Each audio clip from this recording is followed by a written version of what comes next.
sa iba't ibang panig ng mundo. At syempre, babati din tayo ng Happy Easter sa lahat ng ating mga taga-subaybay. Ayan, nakapag-beach, nakapagbakasyon at umitim na po ba ang lahat?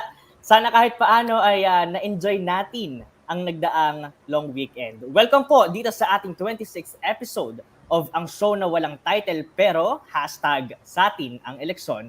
You heard it right, hashtag sa atin ang eleksyon dahil hangad natin ang safe, accountable, transparent, and inclusive elections which inspire national public confidence. Isa po itong napapanahong panawagan dahil ang nalalapit na 2022 elections ay makasaysayan. Hindi lang dahil isa ito sa mga pinakaunang electoral exercise under a pandemic, pero dahil masasabi rin nating makasaysayan ang naging numero, ang numbers of Filipino voter registrants ngayong period na ito na hindi bababa sa 65.7 million domestic voters at 1.8 million overseas voters as of last December 2021. Isa po itong patunay, lalo ngayong taon na ito, na milyon-milyong Pilipino ay ang naghahangad na i-exercise ang kanilang karapatang bumoto at pumili ng mga susunod na leader ng bansa sa May 9, 2022. This is less than a month to go, and to be more exact, 21 days to go na lang mga kalente. 21 days left to research those who are vying to be our country's next leaders, their platforms, and to choose those who best represent our conscience. Ako po si Paul Soriano, isang mamamahayag, press freedom advocate at syempre ay advocate din ng isang tapat at malinis na halalan. Sa pagpapatuloy po ng programa, syempre gusto ko ring batiin ng magandang gabi at Happy Easter ang aking co-host ngayong gabi, Alexa. Good evening sa'yo at Happy Easter. Hi Paul! Hi Paul, good evening. Sana masaya yung pag-beach mo. And mukhang umitim ka din ata. Hi everyone, good evening. I'm Alexa Yadaw, a project officer from Lente and isang advocate din ng isang safe, accountable, transparent, and inclusive elections which inspire national public confidence. So yun actually ang meaning ng sa atin ang election, Paul.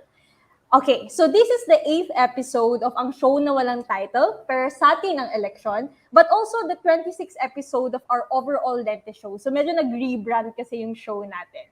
So you can watch our show every other week on every Friday until May from 7 p.m. to 8 p.m. So make sure you follow our social media pages to keep updated on our show. And for this episode of ang show na walang title, pero sa atin ang election, makakasama natin ang mga iba't ibang representatives from some of the leading social media platforms in the country. So we have Twitter, TikTok, and Facebook, or Meta. Malalaman natin ang kanilang mga advokasya at mga programa na makakatulong sa ating mga Pilipino para sa safe, accountable, transparent, and inclusive elections. Quick trivia, Paul. Did you know that Lente actually launched its online media, elections, and democracy reform due to the recognition of social media's huge impact to our elections? So that actually yung what gave birth to our social media reform.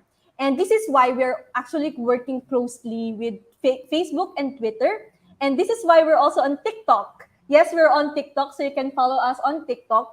Kasi we believe and we also recognize the ability of these social medias. And we can also we recognize how to harness the power of these platforms for social good. And also, we also recognize that we needed to do something. That's why we partnered with these social media platforms to counter disinformation tactics being done in these platforms. So actually, ito yung favorite reform ko kasi yun din yung hinahawakan ko sa Lente. Ayan, gusto ko yung mga trivia na paganyan, no? And then, actually, no, ang hirap mag-isip ng kakilala, ng acquaintance, no, or kahit na kapitbahay na walang social media account, kahit isa sa mga ito, no, Facebook, Twitter, or TikTok, no? At dahil dyan, ito rin ang isa pang trivia para sa ating mga kalente. Alam nyo ba na ayon sa pinakahuling datos at reports ngayong 2022 ay mayroon ng 92.05 million na social media users dito sa Pilipinas. Malaking numero na patuloy lalaki sa mga dadaan pang taon at kaya naman napaka-importante ang role ng social media platforms sa pag-cultivate ng makabuluhan at informative na discussions lalo na ngayong darating na eleksyon. Kaya naman po mga kalente, tampok ngayong gabi dito sa ating programa ang usaping social media and its role in the 2022 Philippine elections na totoo namang napakahalagang talakayin at pagtuunan ng pansin para sa bawat botante ngayong darating na halalan. Opo, kaya panigurado, malaman ang magiging talakayan ngayong gabi, kaya wag nating patagalin pa at ipakilala natin ang ating mga makakasama ngayong gabi. All right, so one of our distinguished guests tonight is Monrawi Ampol Pitayanant, or Lynn. She is a Thai American qualified lawyer and public policy professional with over 12 years of experience, where she has spent the last 6 years leading public policy and public affairs efforts in the technology industry. She has served policymakers, governments, private companies, and nonprofit organizations in Asia and the Pacific, especially in Southeast Asia, with her expertise in solving complex laws and navigating difficult policy issues at the intersection of business, technology, and human rights, so that her stakeholders can overcome their challenges and make a positive impact on society. Monrawi is passionate about social impact, technology, innovation, human rights, labor relations, environmental justice, law reform, and breaking employment barriers for women and minorities. She speaks Thai, English, French, and Mandarin. Good evening and welcome to the program, Miss Lin. Magandang gabi sa lahat. Good evening, everyone. I'm so looking forward to be on this show and also joined by other colleagues from social media companies. Looking forward to meaningful conversation around elections. Thank you, Ms. Lin. So now we're going to move to our next guest, and I'm also privileged to introduce our next guest. Our second guest is a Philippine qualified lawyer who is also Twitter's lead for public policy and partnerships in the Philippines and supports other Southeast Asian markets as well. Prior to working at Twitter, Say Ms. Say Salvador was an active litigator handling criminal, civil, and administrative cases, as well as corporate dispute resolutions. She taught at Ateneo de Manila University School of Law and Ateneo de Davao University. Say also previously worked on international human rights advocacy and developmental lawyering. She advised various international and local NGOs, government agencies, and community stakeholders on legal, policy, and regulatory issues, particularly as these intersect with human rights. Say is an advocate for women's rights and gender issues, free speech, and digital rights. Aside from English, Say is a native Filipino and Cebuano speaker and is conversant in Hiligaynon and Hokkien. Let us please welcome the Public Policy and Partnerships Lead for Philippines, Twitter Philippines, Ms. Say Salvador. Hi, Ms. Say. Hello, magandang gabi sa lahat. I'm so privileged to be here. Very excited also for tonight's discussion. Thank you, Miss Say. At syempre, kung may Twitter, ay mayroon ding TikTok. No? Kasama po natin ngayong gabi ang Head of Public Policy for TikTok Philippines. He leads TikTok's corporate engagement with government and external stakeholders. Previously, he also held leadership roles in various industries such as food and beverage, water, and media. He graduated from the University of the Philippines, Diliman, where he obtained his Bachelor of Arts degree in Sociology and his Juris Doctor degree in Law. He has also completed executive education courses from the Lee Kuan Yew School of Public Policy and the Columbia Business School. Please welcome and good evening po, Mr. Christopher Toff Rada. Good evening. Magandang gabi sa ating lahat. Happy to join the discussion. And last but not the least also one of the people from Facebook whom I work with closely is Miss Claire Amador, which is the head of public policy for Facebook Philippines. Claire Amador, as country head for public policy for the Philippines, leads in engaging the national and local government, civil society, and other policy stakeholders. She and her team also implement the company's local digital literacy and economic impact programs. Prior to joining Facebook, Claire finished her graduate studies at the Harvard Kennedy School, Harvard University, with a master's degree in public administration. Prior to joining Facebook, she worked in various government agencies, including the Department of Budget and Management as an undersecretary and at the Department of Education and the Tourism Promotions Board in various capacities. She also worked in the House of Representatives and was a member of the faculty of the Development Studies program in the Ateneo de Manila University, where she also obtained her bachelor's degree. Hi, Miss Claire. Welcome to our show. Hi Alexa, hi Paul, hi. Magandang gabi sa inyong lahat. At magpapasalamat kami sa Lente dahil sa pagkakataon ito, binigyan nyo ang platforms na magkaroon din ng platform to reach out to other people and also explain and talk about elections and the work that we do. So I'm very privileged to be here with the other representatives, with Tof, with Say and Lynn, and we're very grateful that we are here. Maraming salamat.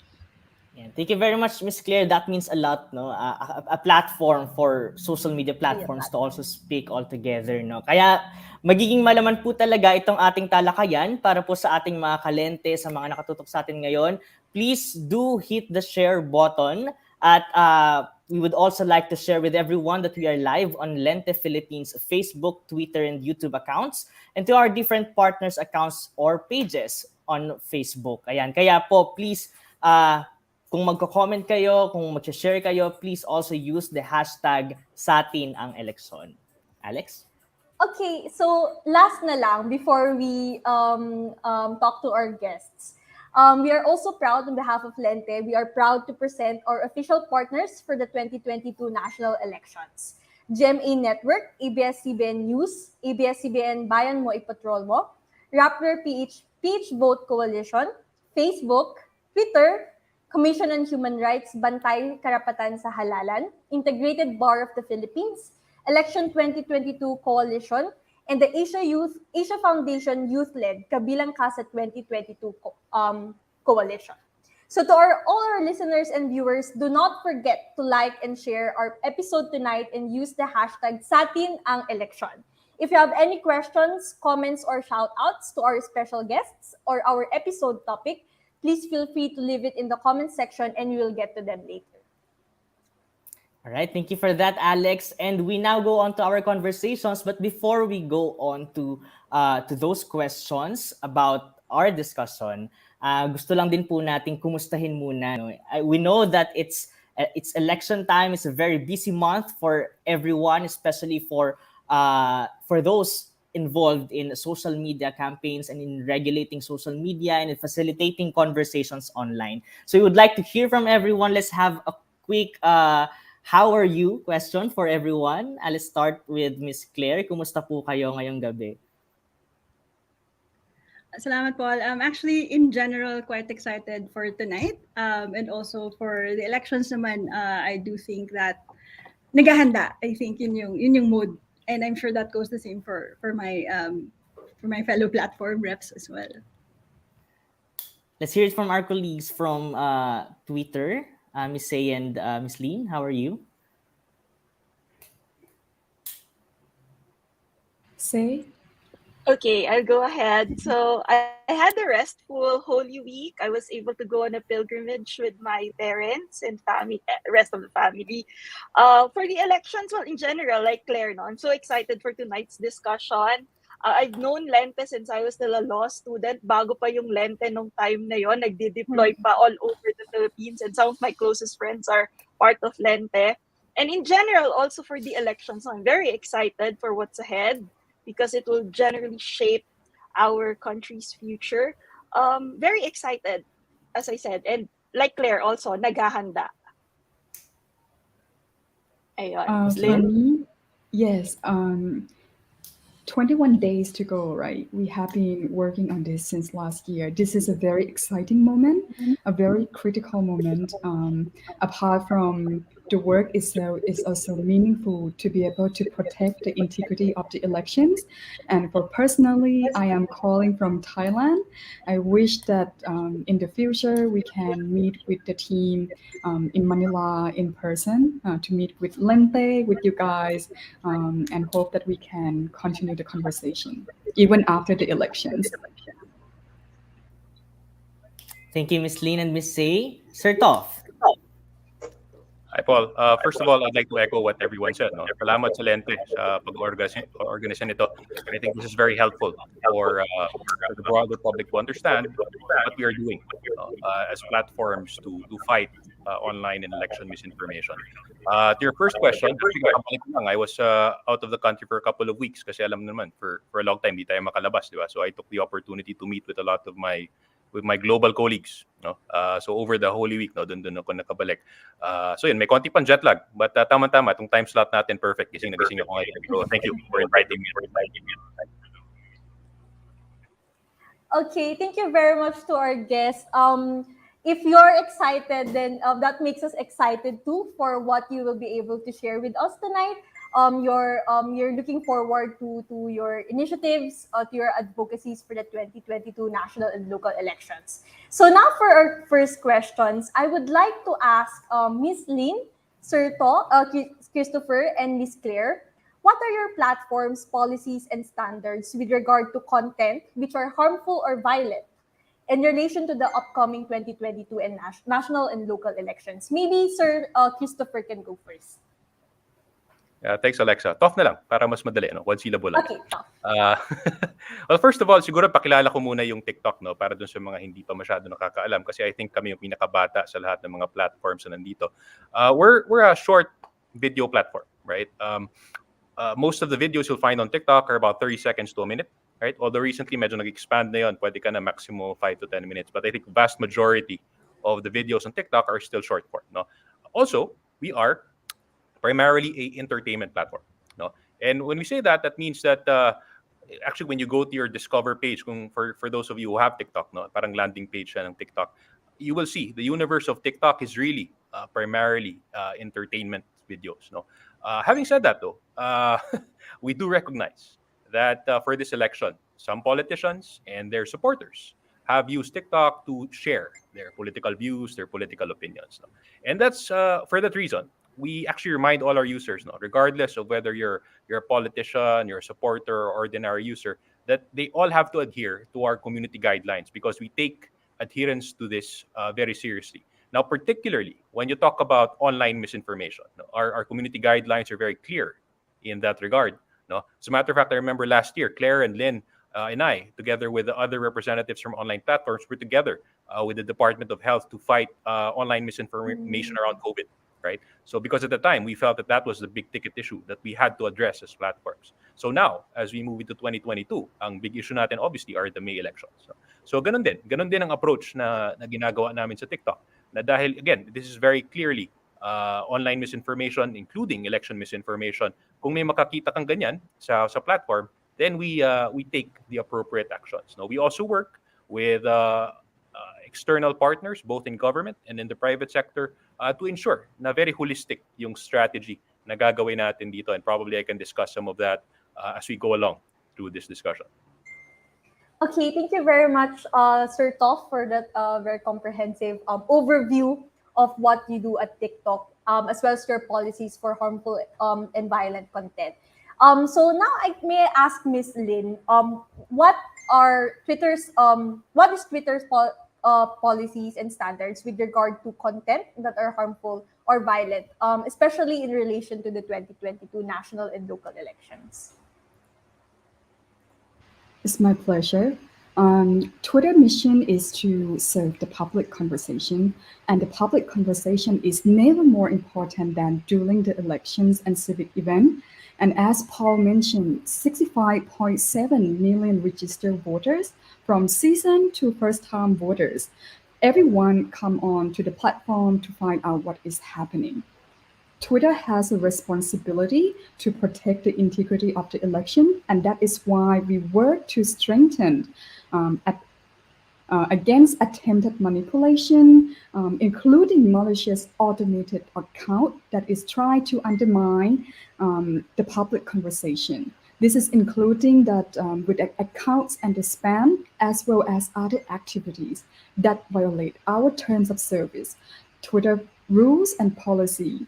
One of the main policy that we have been working on, which are existing on Twitter, are platform manipulation and spam, and other attempt to undermine the public conversation are a violation of our Twitter rules and result in enforcement action.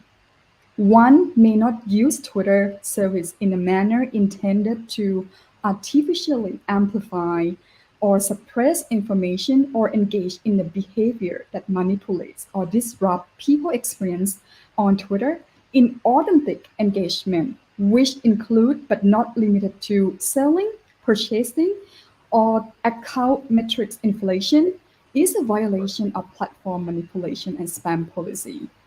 We also have our dedicated policy, which is called civic integrity policy, to prohibit anyone that try to undermine the public conversation around the elections, whether it's the voting participation, the process, as well as ballot tampering. Our team at Twitter, we use a combination of human review and technology to help us enforce our rules. Our specially trained team review and respond to the report 24/7.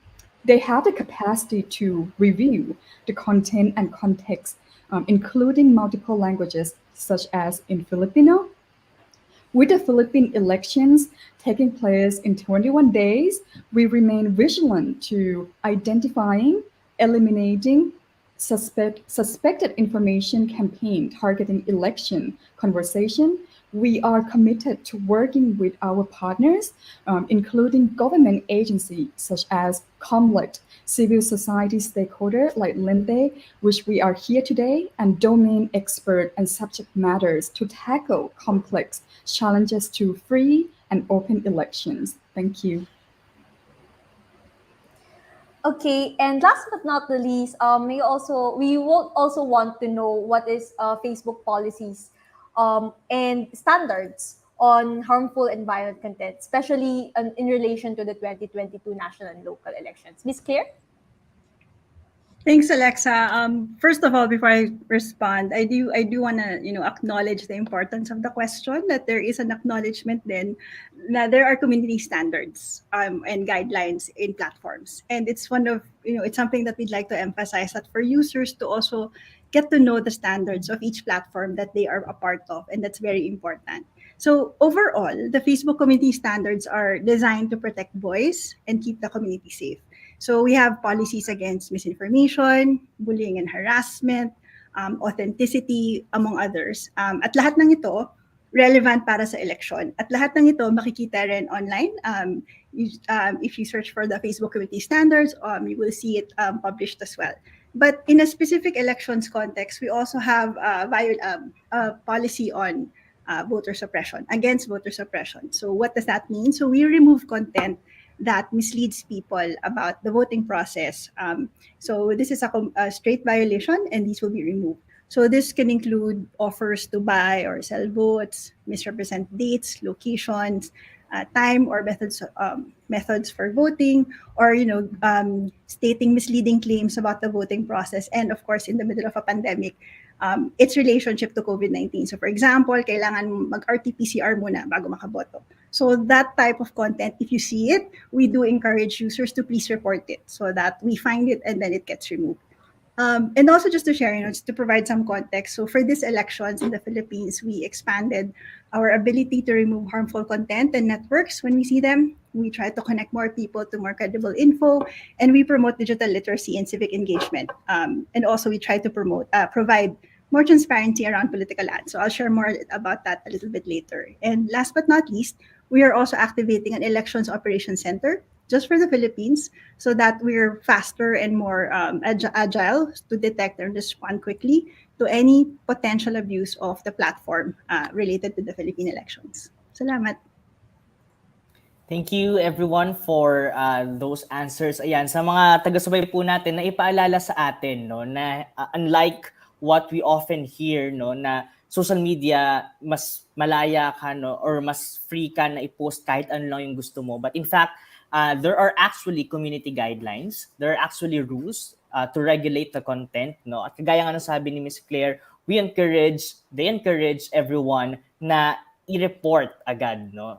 Merong mga reporting mechanisms. At maganda rin na parang sa mga bakanting oras natin, no? Kasi kung nakatambay ka lang sa wall ng crush mo, magbasa ka rin ng community guidelines. Okay?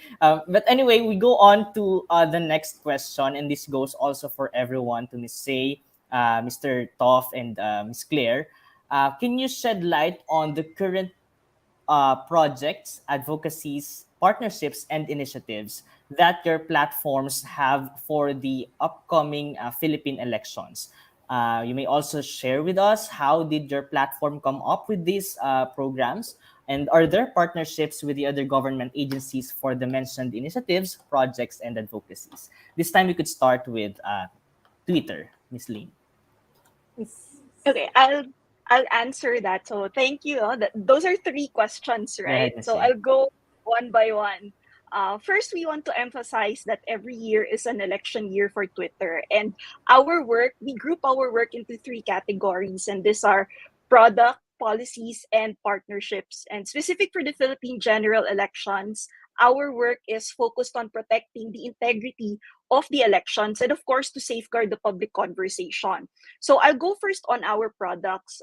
For this Philippine general elections, we have a search prompt, which is available in English and Filipino. So when people look up, for example, vote Philippines or general elections in the search prompt, they will be directed to the latest credible election information from COMELEC or Vote Safe Pilipinas website, which is also by COMELEC. And we've also extended the search prompt to overseas voting in 7 markets, UAE, USA, Hong Kong, Singapore, Canada, Japan, and Taiwan. And let me note that this is the first of its kind on Twitter, the search prompt specifically for overseas voters. Now, as regards our policies, which is the second of the categories, we have banned political ads since 2019. And in line with our civic integrity policy, which Lynn mentioned earlier, we label misleading tweets and reduce the visibility of misleading information. Now, we may also remove or label tweets that contain false or misleading information on election participation and the voting process. So, for example, if a tweet also falsely misrepresents any affiliation to, let's say, a certain candidate or an elected official, we can also remove that. Now, on to the third category of partnerships, we work not just with individuals, but organizations, including government entities and NGOs, to fight against misinformation and, of course, to foster healthy discussion. On your second question on how and why we came up with this, at Twitter, we're committed to protecting the integrity of election conversations, and we also strive for transparency. Now, all of our work is centered around this, and we want to ensure that Twitter is a place where you can have a healthy public conversation. All of this is like our North Star, and it is what guides us. We also work with similarly minded NGOs to put all of these goals into action. For example, Lente. Lente's work is focused on ensuring that there is truthful elections. And this is aligned with our purpose here at Twitter. So we work with organizations like Lente, and we also partner with government agencies like COMELEC. We've provided trainings on how to use Twitter, and very important, how to report violations to Twitter. And they've all been very instrumental. COMELEC has also been very instrumental in providing us the credible information which we need for the Twitter search prompt. We are also currently in a partnership with COMELEC, aside from the other organizations on voters education. So thank you. Thank you, Miss Lee. Miss Say, sorry. Miss Claire, go ahead. Thank you so much, Paul. So, okay, may feedback. Just a second. All right. Ayan. So, on Facebook's part, we've been involved in hundreds of elections around the world since 2017. So, through that journey, new products, new policies have been created to support elections across the globe, and our actions always are informed by consulting and in collaboration with local partners. So, I'll explain like two parts of what we do, at least for the 2022 elections, and this was a practice that we also ran in 2019. So, on platform, we've done some product interventions, and then on ground, what we've done locally and with partners as well. So on platform, what we to help people find credible voter registration information, we launched a pop-up notification. This was in last year on Facebook feed. So it was a voter registration reminder that points the user to a website. At that time, it was Vote Pilipinas, and then magparehistro ka, which would give you some guidance on how to register and where. So according to Comelec, that pop-up actually helped them, and that in the course of the 2 weeks that we ran the campaign, they received 1.9 million new registrants, more than double the daily average of registrations that they received even before the campaign began. So for this time around in May, we will also launch voting day reminders, just so people get reminded and are also given direct information on how to where to go, how to vote, and also given reminders on what you need to prep. And then we also have a political ads library, which shows the ad content and spending for political and social issue ads to make political and social issue advertising much more transparent. So the ad library contains all active ads which have made an impression or are running across Facebook and Instagram. It offers transparency information about the ads, including page name changes, page merges, number and location of the page's administrators, and also how much was spent and who was running the ads. So the intention is to give more transparency by making it easier for people to understand who is behind the page and who is behind an ad. So those are two of the interventions we've done so far. There's a lot more, but we don't have the time to explain everything. And then on ground, just to share with you, and you guys are familiar with this, Lente is a huge partner for us. Some of the programs that we launched is a civic education campaign. The BWAIS and Teka Moment. It was launched in November. We reached over 36 million people with this campaign, and in partnership with Comelec and of course Lente. So the campaign reminded people to pause, think critically before sharing information online. And these videos will soon be aired on national TV and also broadcast on radio in the Philippines. The other program that we have in partnership with Lente and also with Podcast Network Asia is the Voter Ed podcast called Shading Someone on Your Ballot. It's available on the PNA website. It's available on Spotify, Apple, and Google Podcasts. So for anyone who wants to hear more about voting, the elections, why it's important, and also it was designed with the thought of first-time voters and anyone who's still undecided, who needs more information about why are the elections important. We invite you to check out the podcast, and we promise you will be entertained and informed. The other two projects that we launched is the expanded digital literacy program called Digital Tayo. We reached over 6.5 million people in the Philippines, and it covers online safety, privacy, digital citizenship, news and media lit, and launching and also how to launch civic campaigns. And this is in partnership with DepEd, also DTI, DICT, and sometimes we also partnered with the OST for some events. But our main partners are also NGOs, and I think we have over 20 partners across the Philippines. Last but not least, we also launched the Youth Leaders Incubator Program. This is in partnership with Out of the Box Media Literacy Program Organization and Mano Amiga. So the intent is to encourage youth participation through voter engagement and advocacy campaigns. Also, one more thing, we also partnered with Comelec to educate political parties on our policies on political advertising and also on community standards. We wanted to expand the reach and also make sure that all that candidates and political parties are informed. And then we also ran training on our political ads policies and our tools with advertising agencies. So those are our on-ground programs. Thank you. Thank you, Miss Claire. And talagang malapit pala sa puso ng Lente, no, ang Facebook. At we're noting all these contents that resulted from the partnerships you mentioned, no. Kaya yan pong mga contents na yan ay available pa rin, if I'm not mistaken, Miss Claire. At naghihintay lamang, no, na i-click at mapanood at ma-consume natin. Especially for first-time voters at dun sa mga hindi undecided pa nga ngayong nalalapit na halalan. Thank you very much, Ms. Say and Ms. Claire. We now go to Sir Toff. Thanks, Paul. Medyo naiiba yung TikTok, no, in our approach, and I'll explain why. Like I said at the start, TikTok is primarily an entertainment platform, right? And because of that, we don't see ourselves as the go-to place for political content or divisive political issues. No?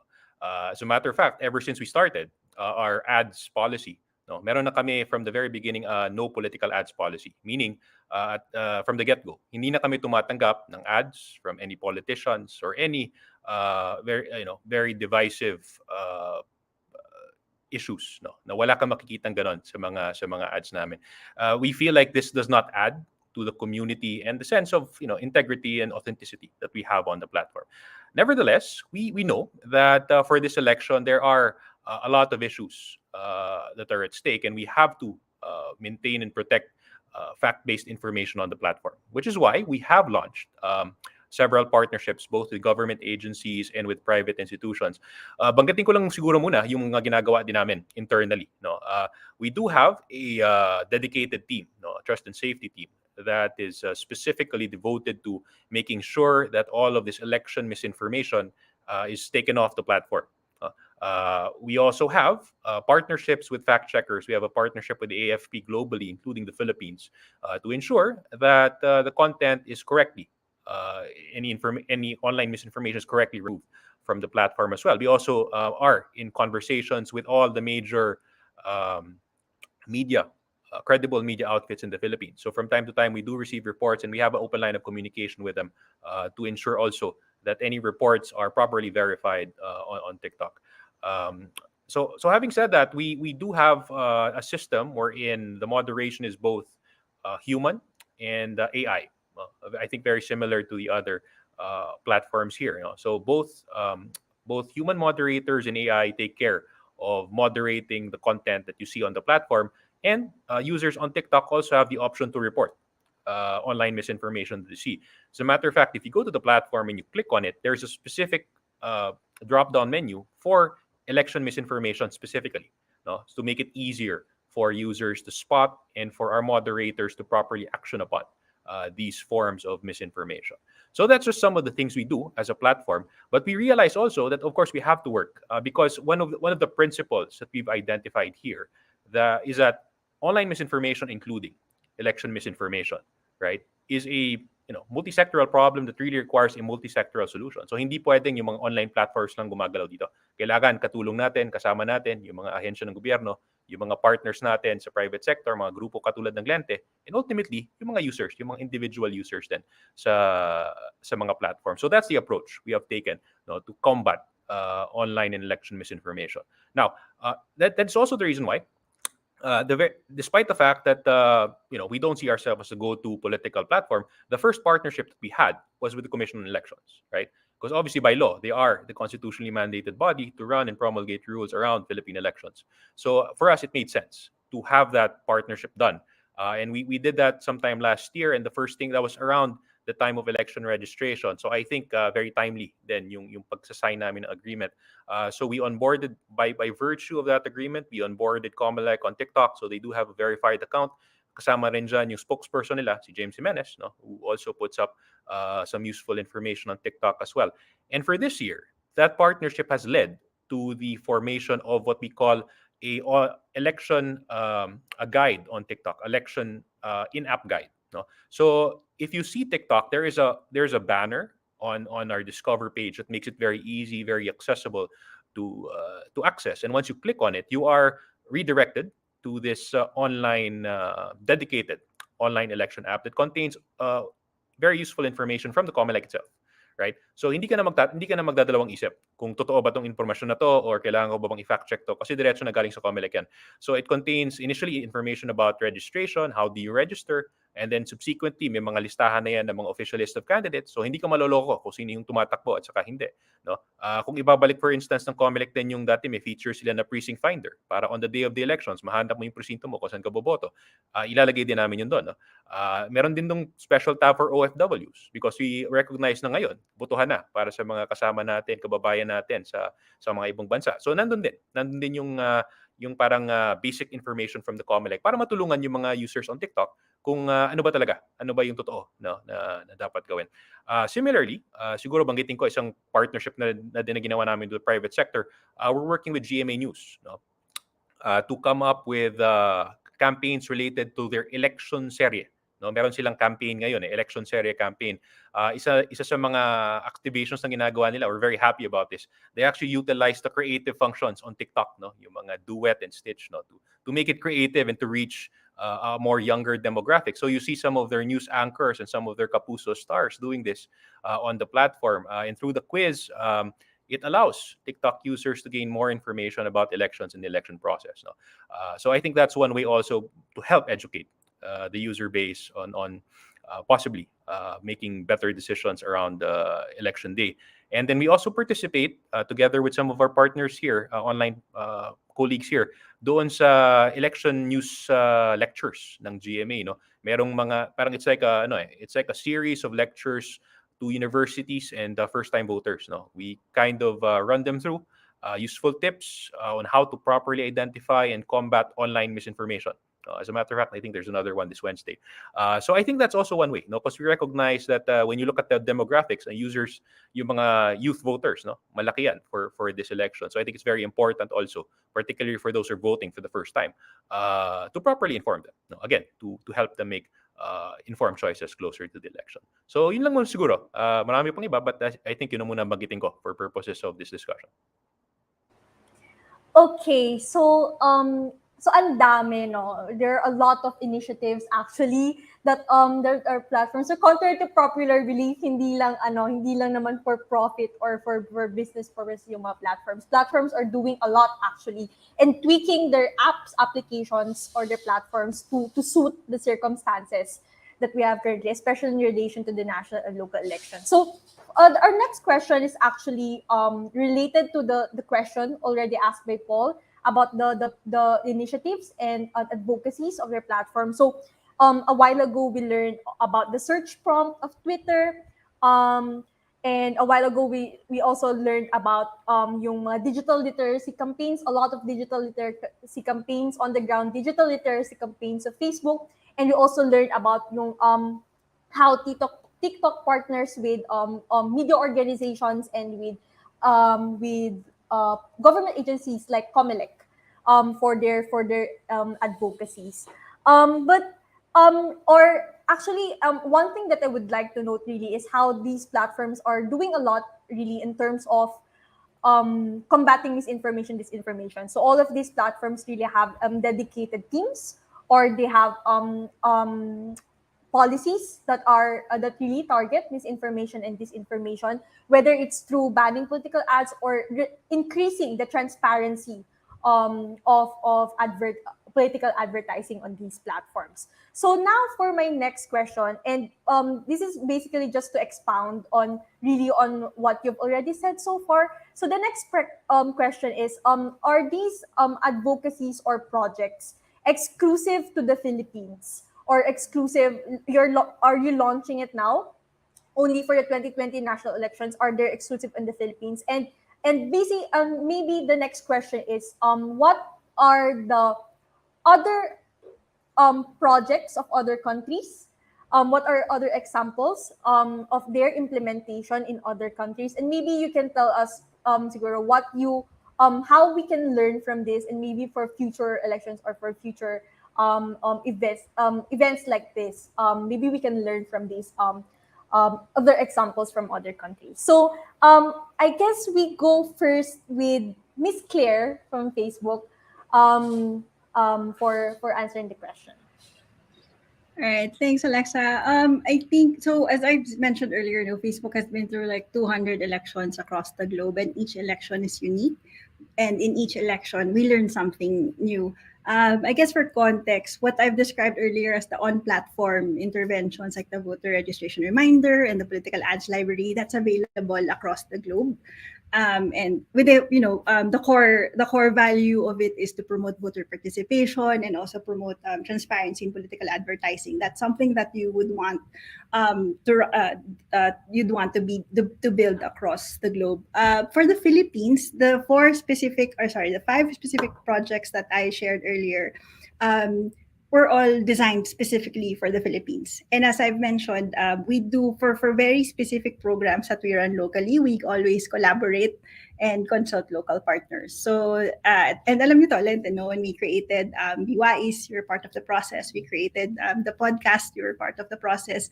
And a lot of it is really informed by what do we see is needed locally, and also the local flavor as well. And that's what makes our interventions unique. And at the same time, once we're done and once we see if these are quite successful locally, these are shared also across internally our company, and shared with all the other teams who might find it useful for their own elections, for their own campaigns. So in Myanmar, for example, I think they've supported voter education programs. And then also in India, where WhatsApp is the important communication platform, there were specific programs designed for WhatsApp.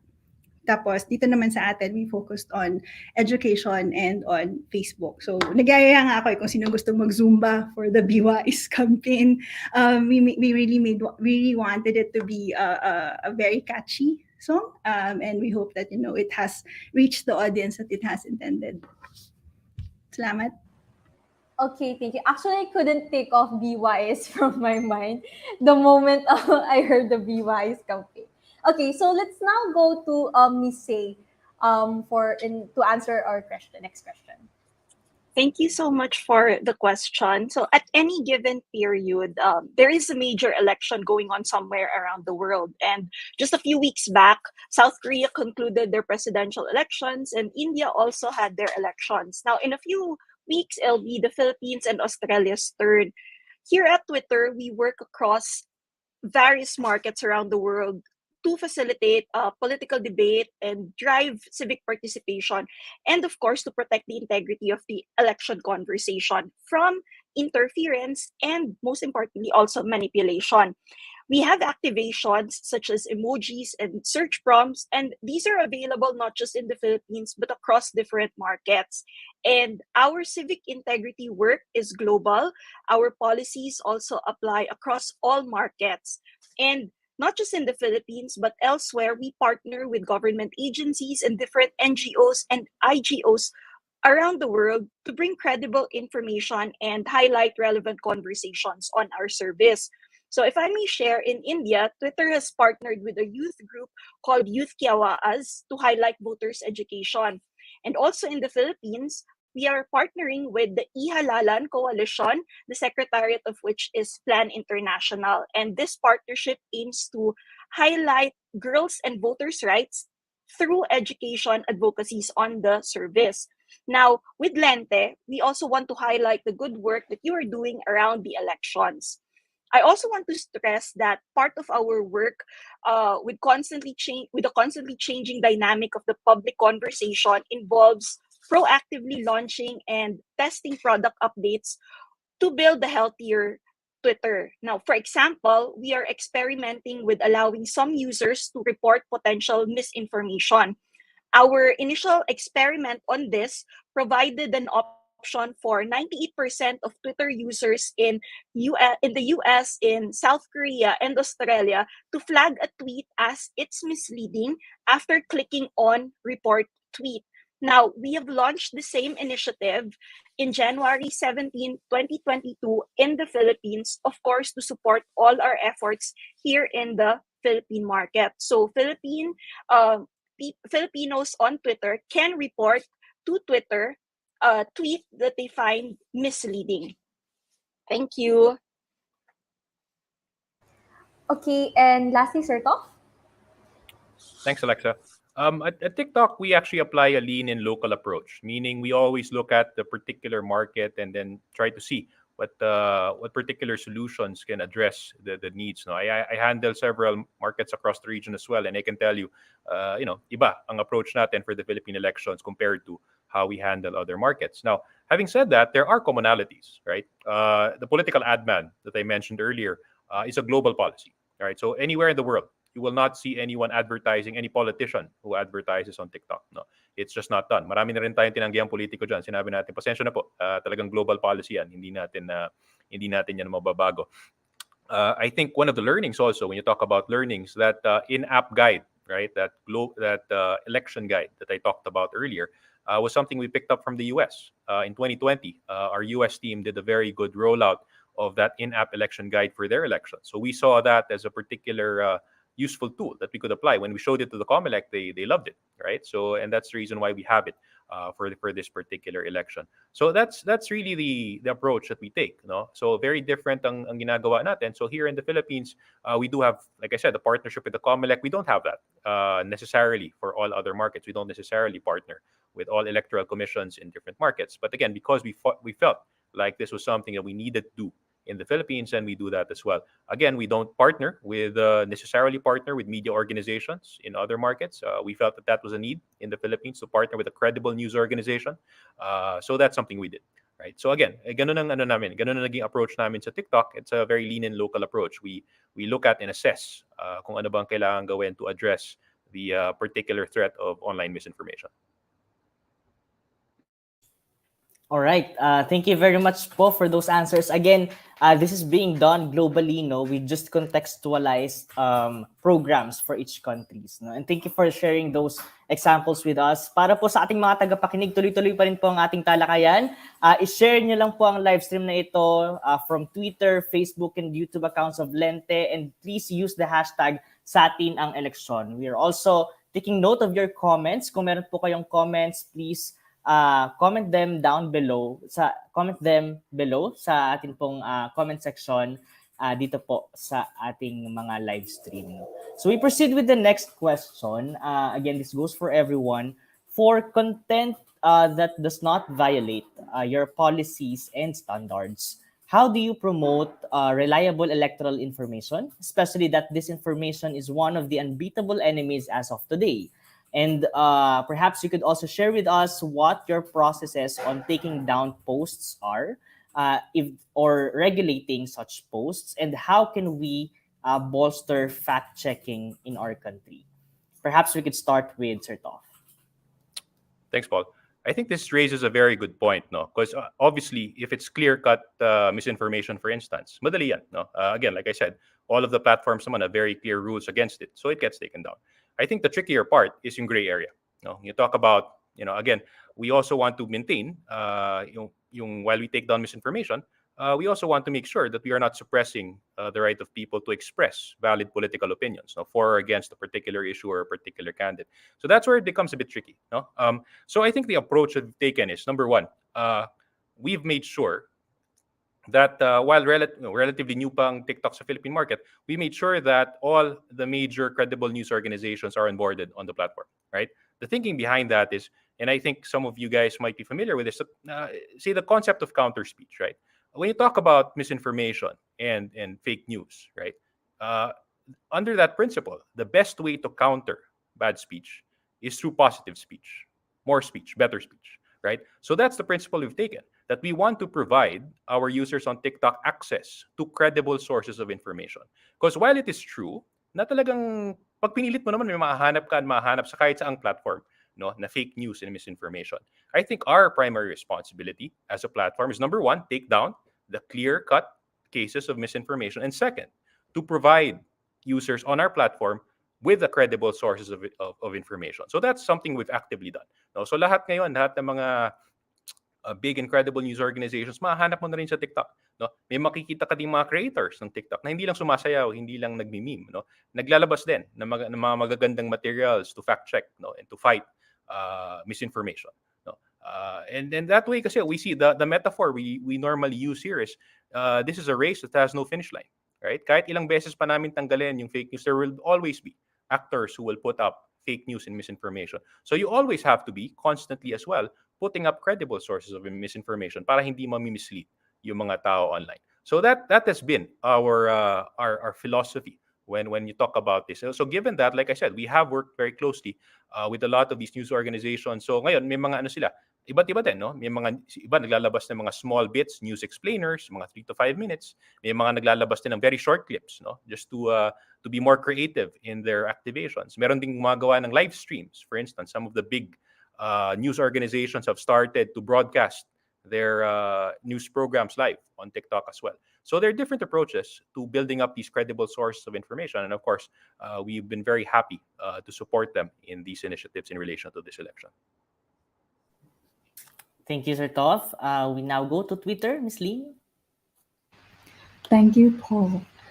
As my colleague Say mentioned earlier, at Twitter we work with partner organizations and with relevant government office such as Comlec to amplify credible information. Through our products such as Search Prompt, we provide the necessary information when and where people need it the most. Twitter does not allow service to be used for manipulating and interfering in election or other civic processes. Posting or sharing content that suppress participation or misleading people about when, where, and how to participate in a civic process is likewise not allowed. At Twitter, we also introduce labels to reduce the visibility that contain false or misleading information around the civic process. We believe in order to provide additional context for people to make an informed decision, such as unverified information about election rigging, ballot tampering, or vote tallying, and misleading claims about the result early. To date, in relation to our work through the Philippine election, we have labeled over 1,000 of tweets under the civic integrity policy. We tested a handful of label design and accessed their performance to determine which design was most effective in helping people to understand and more easily to know about what a tweet's content is potentially misleading. Since launching the redesigned label, we have seen a decrease in engagement with tweets. This means a decrease in the spread of misinformation on the platform. This means it's working, but our work is more than just labels. We elevate and amplify authority and credible information as far as possible, including through working with trusted partners like expert organization and official government agency. This is all a part of our Twitter work on the civic integrity policy. Consequences for violating the policy depends on the severity and type of the violation, as well as the account history of the previous violation. At Twitter, we use a strike system to determine if further enforcement action should be applied. We believe this system will allow and help reduce the spread of misleading, potentially harmful and misleading information on Twitter, particularly for high severity violation of our rules. A violating tweet may be deleted. If there are policy violation in your profile, Twitter will require you to remove this content. In circumstances where we do not remove which violate our policy, we may provide additional context on the tweet by applying labels or warning messages to click to read before they retweet. We may also reduce the tweet visibility. Violating accounts can also be locked and permanently suspended. You can see a wide range of enforcement options.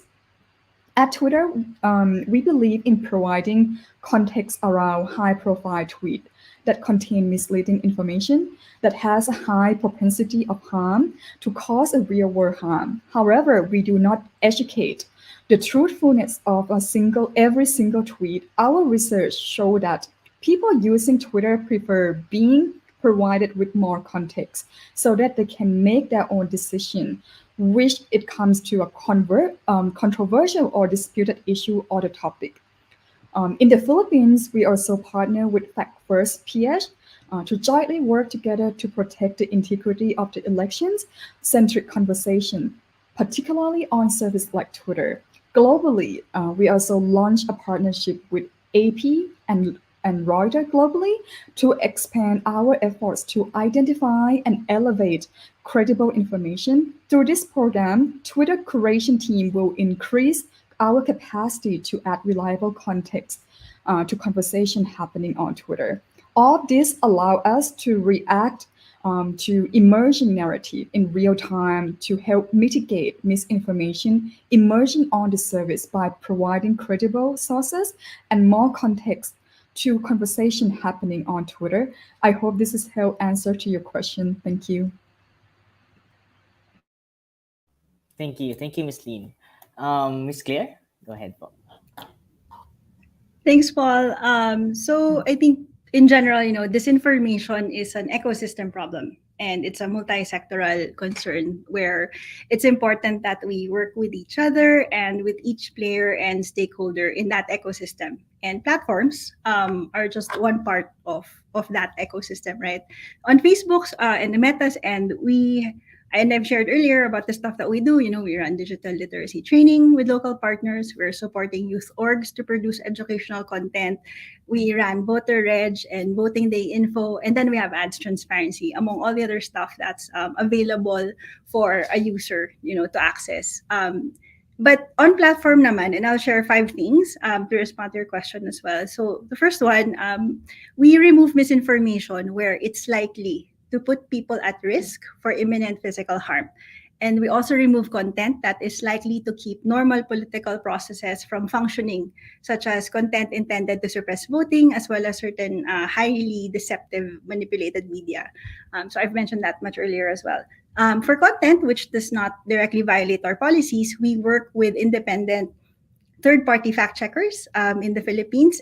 They review and rate the accuracy of such content, and then they provide additional context. So all of our fact-checking partners are certified by the non-partisan International Fact-Checking Network, and then our fact checkers also review content in English and Filipino. But to further explain how it works, because I think some people have, really don't have an idea of how does it work. So when a fact checker rates a piece of content, so nakita niya, rate siya as false, we reduce the distribution of that piece of content. We notify people who share that content or have previously shared it. So if you've shared a piece of content that has been labeled as false, mapagsasabihan ka ng system. And that the information is false or misleading, and then we add a warning label that links to the fact checker's article disproving the claim. So providing more context, providing more information. And then we're also adding these labels to fact check content that appears in Messenger, also in the Philippines in the coming weeks.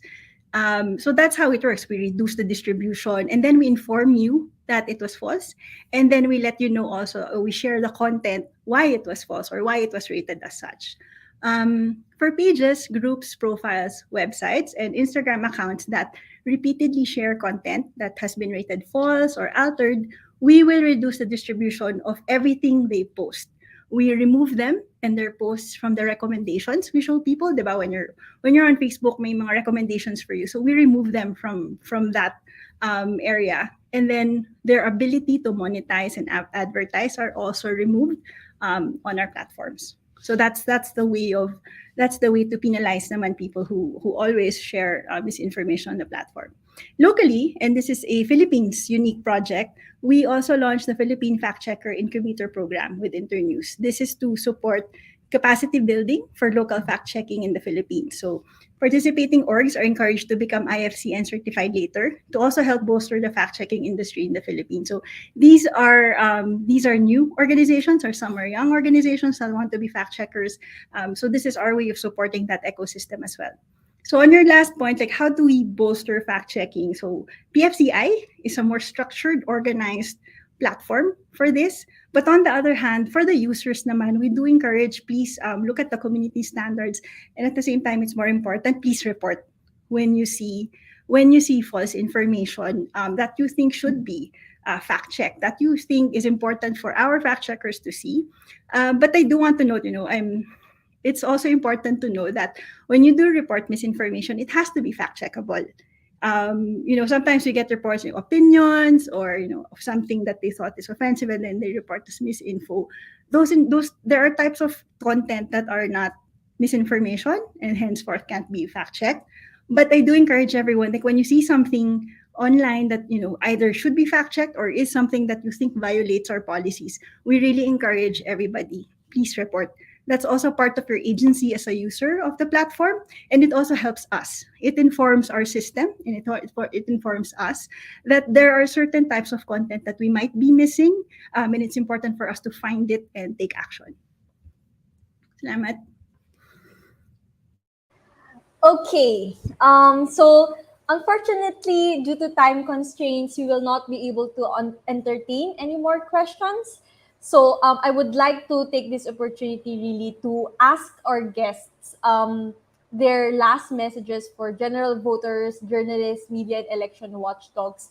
So yeah, in your commitment to safe, accountable, transparent, and inclusive elections, which inspire national public confidence. I would like to ask each and every one of our guests, what is your message, general message for general voters, journalists, media, and election watchdogs?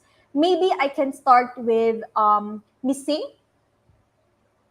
Okay, thank you so much. For Twitter, I just want to tell everyone here, the viewers in particular, that we have a set of rules and policies that guide what we do. And we are very committed to working with NGOs, IGOs, governments, and of course the public to help us improve our service.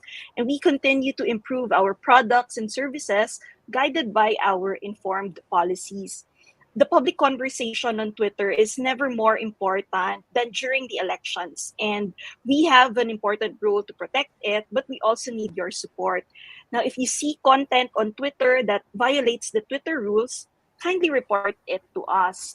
Also, remember what I said earlier about reporting misleading tweets to Twitter through the report tweet function. Since it is still in an experimental stage expanded to the Philippines beginning in January 17, 2022, we may or may not be able to take action on and respond to every report in the experiment, but the data that we get deepens our understanding on what people on Twitter believe to be misleading information. And this helps us identify trends so that, of course, we can improve the speed and the scale of our broader misinformation work. Now, for the upcoming Philippine elections, this will help us to further evaluate how this reporting feature is used during civic events. So that's it from me. Thank you very much. Maybe Miss Lean can also add something as a message. Yes, I think my colleague say has already added most of the part. Just to wrap it up here, at Twitter, we believe that we have a responsibility to protect the integrity of elections and democratic deliberation. And any attempts to undermine the public discourse, whether it be abuse and harassment, will be met with strict enforcement. And our product and platform, such as emoji search prompt, have been made relevant and localized to this upcoming election, 20 days to go. Our partnership with various key stakeholders, we're looking forward to do more for the next 3 weeks to promote the voter education. We're looking forward to working closely with our partners, with Lente, with Plan International Philippines, and many others to ensure the integrity of the elections in the Philippines. Thank you. Thank you, Miss Lean. And Sir Toff? Hi Alexa, thanks. Siguro balikan ko lang yung sa mga sinabi ko sa umpisa. No? I think to close also, we'll close with that. And I think the principle there is election misinformation is really a multi-sectoral problem that ultimately requires a multi-sectoral solution. So it's incumbent upon online platforms such as TikTok, our colleagues here as well, to enforce the community guidelines we have and to properly police online misinformation on our respective platforms. At the same time, it's also incumbent upon news organizations to put up credible content, both on and offline. Uh, and ultimately, for individual users, including ourselves, no, to properly educate us to make critical choices closer to the elections. Again, if they find any pieces of misinformation are on our respective platforms, there are avenues for them to report it to ensure that this type of misinformation does not proliferate on our respective platforms. And on that note, I suppose I'll take this opportunity to thank you guys. Lente, I think these type of conversations would definitely help in terms of educating the broader public. And hopefully, with 3 weeks to go, I'm pretty confident that discussions like these will continue to help our voters make informed choices on election day. So maraming salamat. Thank you, sir. And lastly, Ms. Claire. Salamat, Alexa. Alam naman nating lahat, elections have changed over the years, and also so has Facebook, the platform, and Meta, the company. So we just want to share with everyone that we will continue to invest in safety and security, and that we continue to support the Philippines. And so with that, we want to thank you, everyone, our users as well, for listening and for making time, and that we hope that this episode offers a glimpse of what we are doing. Even for me, learning more from my colleagues Toph, Say, and Lynn about the work that they're doing. And for us in Facebook Philippines and Meta in general, we do our best to be transparent and to collaborate with local partners. Dialogue is always important to us. So we appreciate that you make platforms accountable, just in the same way that we make our institutions and our elected officials accountable. And I hope that the dialogue and the conversation continues. As for for the users and for everyone interested in learning more about Facebook, we do encourage everyone to be a responsible digital citizen.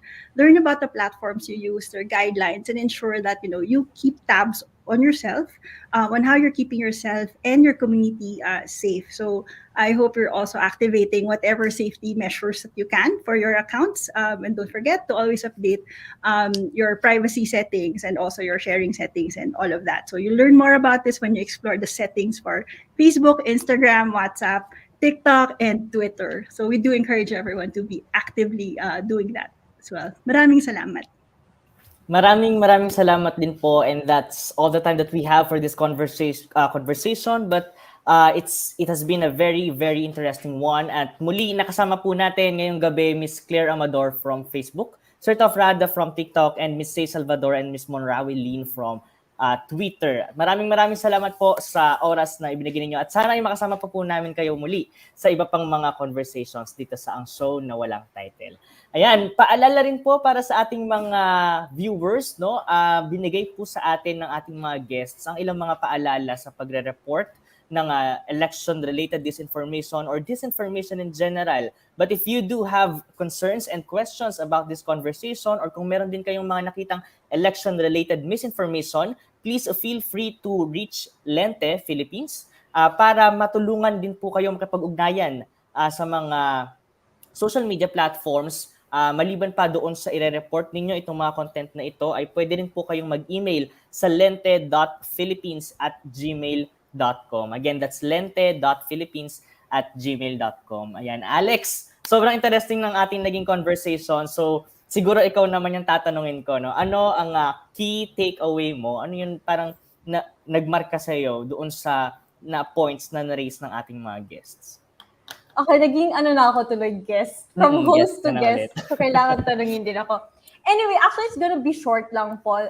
Really, what I realized also from this episode, and also broadly from handling Lente's social media and elections reform, I think really it's about responsibility. So, sabi niya kanina po, ulit-ulit na sinasabi ng mga guests natin, it's online misinformation, disinformation is a multi-sectoral problem. So, it also requires a multi-sectoral solution.